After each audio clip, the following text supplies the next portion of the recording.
atau metode agar suara kita menjadi bersih, tidak parau. Assalamualaikum warahmatullahi wabarakatuh. Masih dengan saya Ustadz Wawan. Kepada teman-temanku semuanya, kepada saudara-saudaraku semuanya dimanapun Anda berada, khususnya bagi para pecinta irama, bagi para pecinta nada, baik itu mungkin tentang adzan, atau mungkin tentang qiraat, atau tentang murotal, atau mungkin tentang syairan. Di sini saya Ustadz Wawan akan berbagi sedikit, karena mungkin keterbatasan dari pengetahuan yang saya punya, ilmu yang saya punya. Di sini saya akan sedikit berbagi bagaimana cara merawat suara kita agar bersih, atau kalau orang Jawa mengatakan agar tidak serak atau parau. Ya. Di sini saya akan berbagi bagaimana tips cara merawat agar suara kita bisa menjadi bersih. Mohon maaf, di sini saya hanya menjelaskan tentang bagaimana cara merawat agar suara kita menjadi bersih, bukan bagaimana cara agar suara kita menjadi merdu. Karena kalau kita membahas tentang bagaimana agar suara kita merdu, itu ada sendiri dengan cara banyak berlatih, kemudian berguru, ya, seperti itu.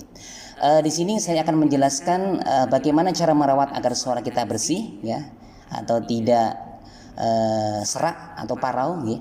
Yang pertama adalah perbanyak minum air putih. Harganya murah, mudah didapat, ya. Syukur-syukur air putih yang sudah direbus. Ustadz, bagaimana kalau kita minum air seperti kemasan, ya, yang dijual-jual di umum? Ya, tidak apa-apa, tidak masalah. Tapi itu lebih baik, saya rekomendasikan kalau kita bisa minum air yang sudah direbus, itu lebih baik.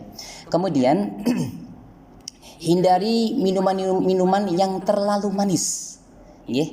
Barangkali 1 gelas dicampur dengan 4 sendok gula, itu kan terlalu manis.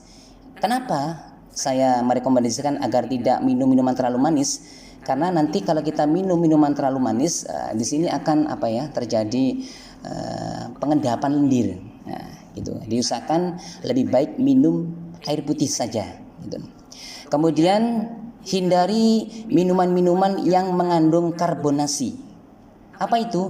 Minum-minuman yang ketika kita minum ini terasa ada semut-semutnya, ada yang saya tidak akan menyebut merek atau tidak usah. Ini kalau bisa kita hindari minum-minuman yang berkarbonasi, gitu. Agar suara kita menjadi bersih. Itu yang pertama. Kalau bisa perbanyak minum air putih. Kemudian dulu guru saya, ya, guru tilawah, kemudian guru-guru pondok saya itu memberikan cara, tips, termasuk merutinkan minum air putih yang sudah diembunkan. Nah, apa itu? Air putih yang sudah diembunkan. Nah, ini caranya mudah. Kita ambil air mungkin ya sebanyak 1 botol, ya, 1 botol tanggung, atau mungkin kalau jenengan lebih suka 1 botol yang besar juga nggak apa-apa. Kemudian tutupnya kita buka, ya, kemudian kita taruh di ruangan terbuka. Mungkin ditaruh di loteng atau mungkin di atas pohon. Yang jelas ketika malam hari dia terkena embun. Begitu kita bangun dari tidur, setelah kita baca doa, pertama kali yang kita tuju adalah meminum air yang sudah diembunkan. Sebelum kita, sebelum kita gosok gigi atau apa, pertama kali yang kita tuju adalah minum yang sudah diembunkan. Kita minum perlahan-lahan, jangan lupa baca bismillah, ya. Kita minum perlahan-lahan sampai habis. Kenapa tujuannya kita untuk merutinkan minum air yang sudah diembunkan? Ini tujuannya agar lendir-lendir yang pada waktu kita tidur semalam itu kan biasanya kan setelah kita makan bakso, kemudian setelah kita makan mie atau mungkin seblak itu yang pedasnya luar biasa, ya, kadang ada orang-orang yang pecinta sambal, ya. Setelah itu mengendap di sini, kita minum air yang diembunkan, itu nanti akan rontok dengan sendirinya masuk ke dalam perut, kemudian hilang melalui pembuangan BAB atau mungkin pipis. Atau mungkin ada cerita, ini teman-teman saya, setelah dia minum air embun, ternyata dia muntah.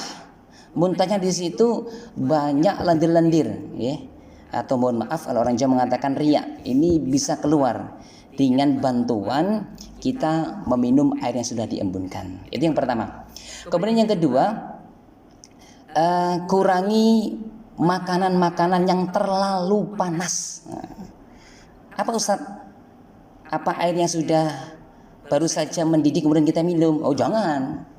Saya tidak merekomendasikan, bukan itu maksudnya. Kalau kita minum air yang sudah baru mendidih kemudian kita minum, ya selesai sudah kita. Innalillahi ya. Bukan itu maksudnya. Kita hindari minum-minuman yang terlalu panas. Contohnya, barangkali jenengan buat kopi, membuat teh ya, atau mungkin para pecinta bakso, mie. Kalau itu sekiranya sangat panas sekali, ditunggu dulu sampai kelihatan tidak terlalu panas, baru kita makan atau kita minum gitu. Kemudian yang ketiga, kurangi makanan-makanan yang terlalu banyak lemak. Bukan saya melarang, kurangi. Contoh bagi para pecinta bakso, itu kan di situ banyak lemaknya, banyak minyaknya. Banyak minyaknya. Kemudian pecinta mie pangsit ya, kemudian gulai, rawon, itu kan banyak lemaknya. Kalau bisa dihindari, kurangi gitu, agar tenggorokan kita tidak begitu kotor dengan banyaknya minyak.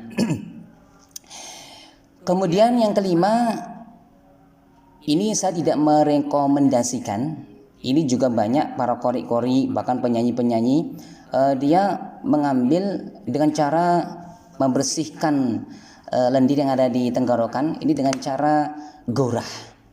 Gorah itu adalah mengeluarkan lendir baik yang ada di hidung ataupun yang ada di tenggorokan dengan cara memasukkan ramuan-ramuan khusus yang dimasukkan melalui hidung. Kemudian ini terjadi reaksi yang dahsyat, kemudian keluarlah semua lendir-lendir itu dari hidung atau mulut kita. Namun saya tidak merekomendasikan. Kalau panjenengan yakin mantap dengan gorah, silahkan kalau Anda yakin. Namun kalau Anda tidak yakin, mending tidak usah.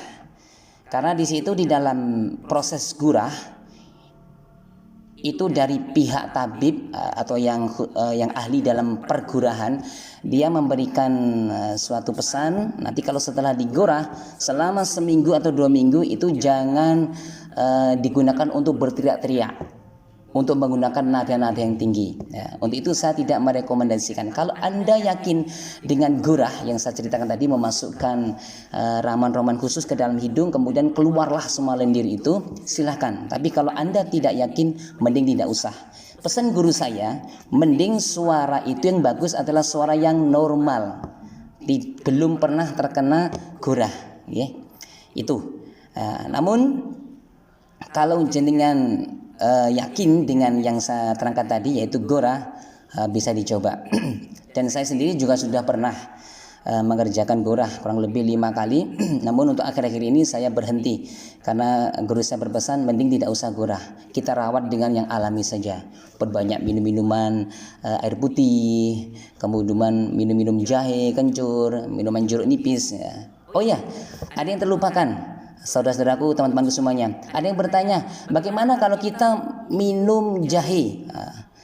Kalau kita minum jahe hangat, itu memang bagus untuk suara kita, untuk merawat agar suara kita tidak kelihatan serak atau parau, itu bagus. Namun saya berpesan untuk para tilawahil Quran, para qori atau mungkin muadzin, kalau jenengan katakanlah kurang setengah jam atau 1/4 jam mau tampil, mau qiraat atau tilawah atau mungkin mau azan, saya kalau bisa jangan minum air jahe hangat. Kenapa? Karena rasa daripada air jahe hangat ini dia panas sekali. Ini kalau kita minum air jahe, kemudian setelah itu kita qiraat dalam rentan waktu yang sangat pendek minum jahe setengah jam mengqiraat.